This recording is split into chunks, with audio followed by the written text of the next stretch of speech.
Let's talk.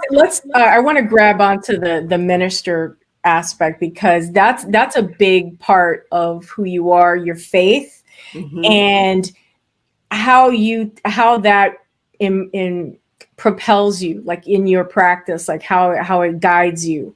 Right. Talk to us a little bit about how your faith influences your practice. Especially as a divorce attorney, first of all, as a woman of faith, that there's that big question of how can you do divorce law, especially since I was doing family, I was doing adoptions and guardianships and all these things.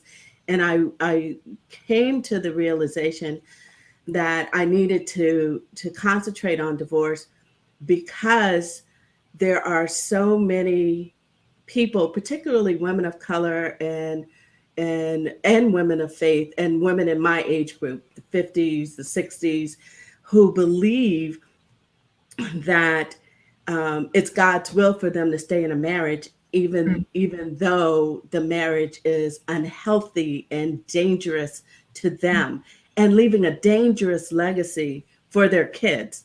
Who some are young kids, some are adult kids, but it's like they've been watching this relationship and this disrespect. So for me, the only calling on my life, the only thing that God ever really impressed upon my heart in terms of a calling is to minister to the broken. Mm. And I see that. I see that with women who have stayed home, who have taken lower salary jobs so that they could be home with the children, support their spouses, and then their husbands decide they're done, they want to move on.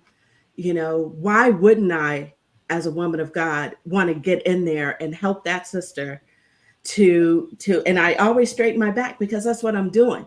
I help them get that back straight so that they can move forward in this divorce process in a way they're gonna end up with some dignity at the end of it, as opposed to taking advice. A lot of times the the higher income waging spouse will say, well, we need to save money, so you just use my lawyer.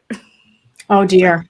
baby, don't do that. We will work out how you can get the money. There are ways. A lot of women don't recognize that they have access to money. Sometimes I just bet on myself. If they're high assets, I'm like, I'll get it. Hmm. I will get the Right. money. Let's just go. You do your part, right? I'll show you how you can come up with enough for the retainer. I'll get the rest, And right? since If we're I talking